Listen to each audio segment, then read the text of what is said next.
आज हम सीख रहे हैं एक्सपेंड फॉर्म। पहले मैं आपको बताऊंगी कि एक्सपेंड फॉर्म क्या होता है। एक्सपेंड फॉर्म का हिंदी में अर्थ होता है विस्तारित रूप। विस्तारित रूप यानी कि हिंदी में आप कह सकते हो फैलाकर लिखना। लेकिन फैलाकर लिखने से तात्पर्य क्या है? कोई भी संख्या है, मान लीजिए मैंने यहाँ पर लिखा है 678, तो अब मुझे इसका एक्सपेंड फॉर्म करना है। तो एक्सपेंड फॉर्म हम कैसे करेंगे? प्रत्येक डिजिट का, डिजिट है 8, 7, 6, प्रत्येक डिजिट का जो प्लेस वैल्यू है, प्रत्येक डिजिट का जो प्लेस वैल्यू है, जो उनका स्थानीय मान है, उसका हम जोड़ लिखेंगे। जैसे 1s, 10s, 100। तो 6 की प्लेस वैल्यू क्या है? 600। क्या है? 600। तो हमने यहाँ पर लिख दिया 600। अब हमने फिर प्लस का निशान लगा दिया।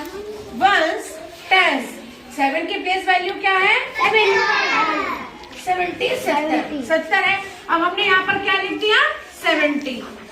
फिर निशान लगाया प्लस का। और ये क्या है? इसकी प्लेस वैल्यू क्या है? इकाई, यानी कि 8 1 जा 8। तो इसको हम यहाँ पर क्या लिख देंगे? 8। तो क्या होता है एक्सपेंड फॉर्म? एक्सपेंड फॉर्म का मतलब होता है प्रत्येक डिजिट, जितनी भी डिजिट्स इसमें दी गई हैं, उनका हम क्या निकालेंगे? Place value. और प्लेस वैल्यू के साथ उसको हम यहाँ पर लिख देंगे और बीच में प्लस का निशान लगा देंगे। अब देखिए, मान लो यहाँ पर लिखा है मैंने 4209। अब इसका मुझे एक्सपेंड फॉर्म करना है, तो हम पढ़ेंगे 1s, 10s, 100, 1000। तो इसकी प्लेस वैल्यू क्या है? 4000, 4000, यानी कि 4000। 1000 में कितने जीरो होते हैं बच्चों? 3 होते हैं। तो हमने यहाँ पे लिख दिया 4000। अब हमने यहाँ पर लगा दिया प्लस का निशान। फिर देखेंगे 1s, 10s, 100। इसकी प्लेस वैल्यू क्या है? 200, यानी कि 200। हमने यहाँ पर अब क्या लिख दिया?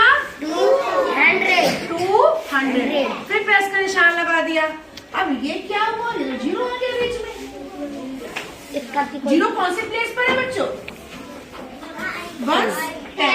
शाबाश। दहाई की जगह पर है। किसकी जगह पर है?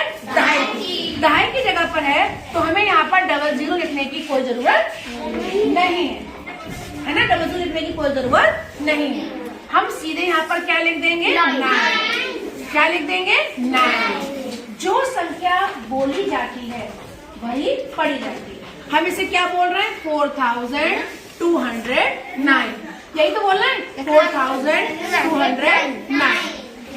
और देखिए, अब इसको करने का एक सरल तरीका मैं आपको बता देती हूँ, है ना? जो सरल तरीका है वो भी आप सीख लो। सरल तरीका क्या है? सबसे पहले कौन सी डिजिट है? 6 है। तो मैंने यहाँ पर क्या लिख दिया? 6। अब 6 के बाद कितने डिजिट है? 3। तो मैं क्या लगा दूंगी? 3 0। क्या लगा दूंगी? 3। मैंने क्या करा? 0 लगा दिया। अब कौन से डिजिट है? 7। अब मैंने यहाँ पर लिख दिया 7। 7 के बाद कितनी संख्या है? 2। कितने जीरो लगा दूंगी? 2। मैंने यहाँ पर लगा दिए 2 जीरो।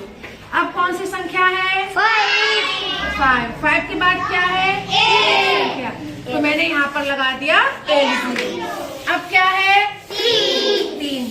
तो मैं लिख दूंगी 3। ये सरल करने का सरल तरीका होता है ना? वैसे आपको क्या करना है? एक्सपेंड फॉर्म क्या होती है आपको समझना भी चाहिए। क्या होती है? प्रत्येक डिजिट, हर अंक का जो उस जगह पे स्थानीय मान है, उस स्थानीय मान को लेकर हम जोड़ेंगे, यानी कि प्रत्येक संख्या के स्थानीय मान का जोड़। प्रत्येक संख्या के स्थानीय मान का जोड़ हमारा जो है वो क्या है? Expand form. अब बच्चों आपको समझ में आया? अगर मैं कोई 1 या 2 सवाल दूं तो आप करके दिखाओगे? Okay okay okay. चलिए आइए राम, पहले संख्या पढ़ के बताओ मुझे। 1096 फिर से पढ़िए। 8,967 हाँ हाँ, वेरी गुड। 8,967 लिखिए।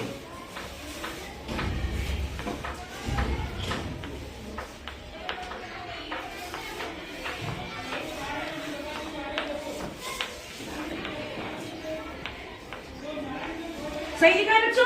Yes.